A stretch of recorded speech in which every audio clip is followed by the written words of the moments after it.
Full figure onvumidde ebbanga ddene buli kyenjogera nonyingirira nompemula nokola buli kimu naye nnyongera okujjukiza tolina kyommanyiiko okujjako okumpemula. Njagala okujjukiza ebintu bisatu bino wammanga wino w'omutembeeyi wasiiga Geoffrey Lutaaya enziku neemuluma okufa. Olwo olubuto lw'olimba nti lwavaamu olubuto Geoffrey Lutaaya yalukujjisaamu nga talina kugamulabisa na kiziringiti.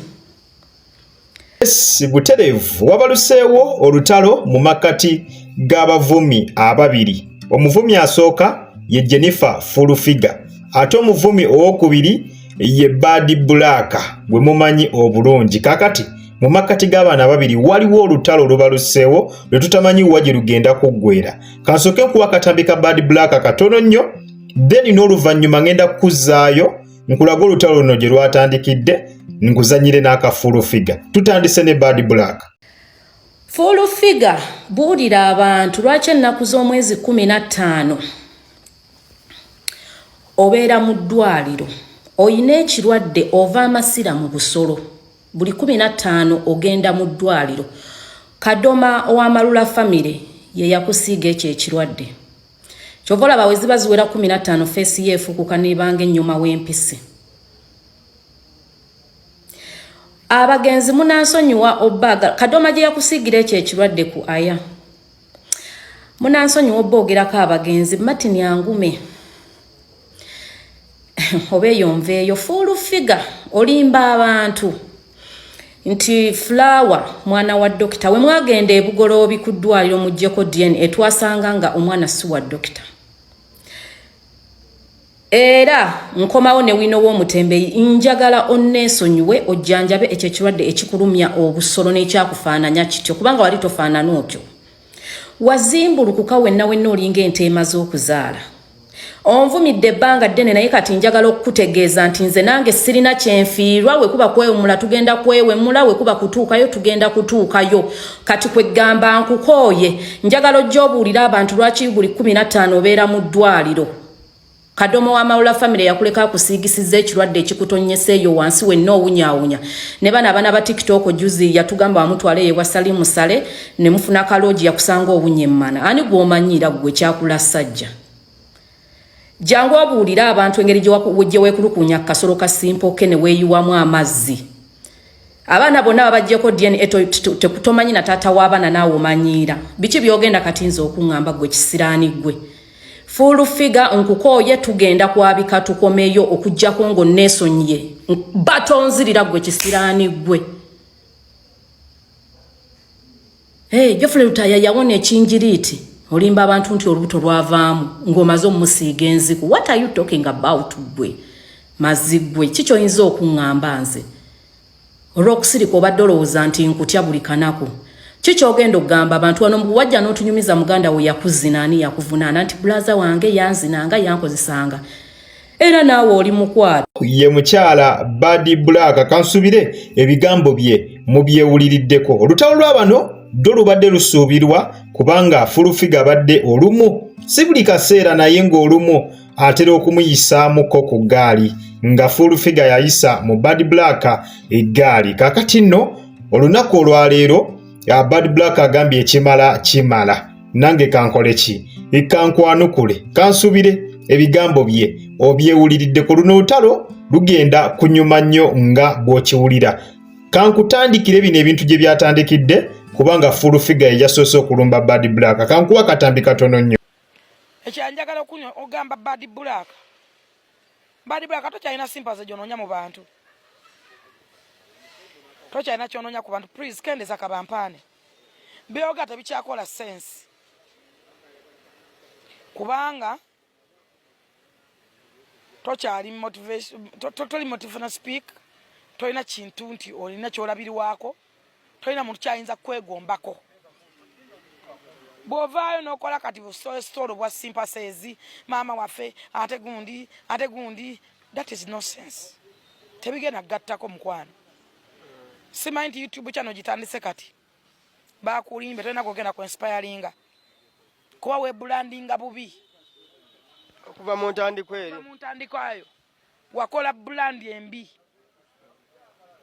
Mukono gwange andaba ku Mukutujjika Media kwokyali nkusaba subscribinga gwatanaba ku subscribinga nawe atana likinga video eno genda maaso bwotyo oberenga mwanatu ogirayikinga. Oyo mukyala gwova okulaba ye mukyala Jennifer Furufiga kansubire ebigambo bye mubyewuliriddeko. Kakati nakakatambi kova okulaba ke katambi akatanudde Bad Black, ke katambi akajje Bad Black mu mbeera n'agamba nti ekimala kimala n'asalawo naye ayanukule omukyala Furufiga. Jjukira bulungi omukyala Furufiga era zenga alina byayogera ng'abyogera ku Bad Black ng'amulumba mpola kale naye ng'amulumba mu magezi naye nga ki Bad Black nga bw'okimanyi ebimu kisirika waliwo ekituuka ne kikola ki ne kisirika nga kiraba tekyetaagisa kola ki tekyetaagisa kubeera nga kimuddamu oba kale nga bw'omanyi nti Bad Black mukwano gwa musumba oli gwe mumanyi Pastor Bujingo ne Susan Makula mukwano gwabwe nnyo ate nga Furufiga mukozi waani mukozi wa Pastor Bujingo kwegamba fundooza omukyalo ono Bad Black n'afunamu okubeera nga munnanga afunamu ekisa n'agamba waayi oyo omuntu waffe sobola kubeera nga nange muyisaamu eggaali kammuleke naye ku luno olwamuyisizaamu eggaali mwaka katambi kova okulaba Bad Black bw'atyo avudde mu mbeera n'abeera nga naye asindikira Jennifer Furufiga ebigambo ate ye ebigambo byasindise n'ebyama byonna abyasizza.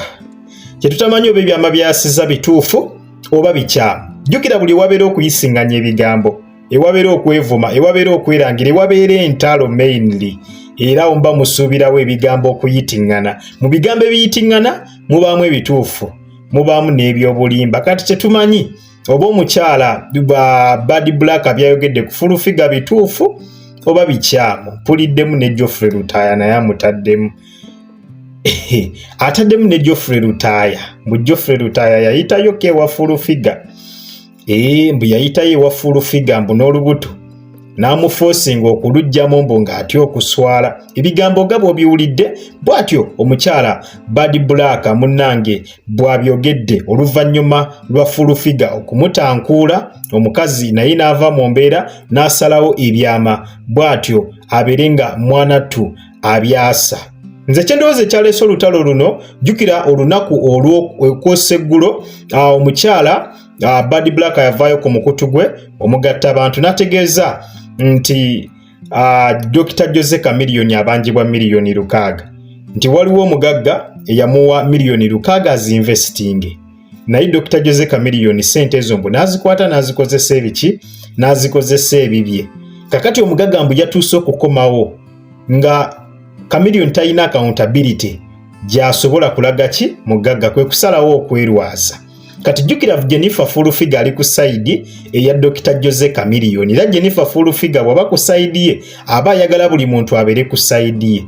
Ekyo kyo kye yasinziddeko n'abeera nga alumba Bad Black ng'amugamba biki ebyo by'okola ki biki ebyo by'oyogera biki by'oyogera ku Dr. Jose Chameleone wadde yabiyiseemu indirectly yayogedde indirectly naye ekyamazima kye yabadde ategeeza ekintu ekyaviiriddeko Furufiga okulumba Bad Black kyabadde kya ssente ze yayogeddeko ez'omukyala mbw abanja Chameleone y'ensonga lwaki Furufiga yamulumbye mwaka akatambika ova okulaba. Kakati bw'atyo ne Bad Black n'abeera nga amuddiza omuliro mwaka era akatambi ikolabye. So embeera bwetyo bweri n'olutalo lwe tutandise wataabeewo omuntu ayingira mu makati bano kubatabaganya olutalo ddo lugenda kukwatira ddala wansi ne waggulu. Kigenda kutokota nga si kisaanikire bano abakazi n'okwekuba bajja kwekuba nze mbabuulira naye nga updates zonna tujja beera nga tuzikutuusaako butereevu naye nga sofa bwetyo embeera bweyimiridde side zeeyo Furufiga ne Bad Black olutalo ddo lulangiriddwa bagenda kubeera nga essaawa yonna gasita Bad Black azzeemu kitegeeza ne Furufiga essaawa yonna naye ajja kuddamu. Jjukira mukyala tanyigirwa mu ttooke bw'asalawo nti kati naye asumuludde butereevu abeera asumuludde. Kakati onaaluwulira tugenda beera lutalo sematalo naye nga nkusaba kimu weekumire ku mukutu ogwa Jika Media mawulire tukyakomawo na mangi nnyo ddala. Nkusaba osubscribinge atanaba kusubscribinga naawe atanaba kulikinga vidiyo eno genda maaso bw'otyo obeere nga ogirayikinga. Kale munzikirize mberekereze mweraba.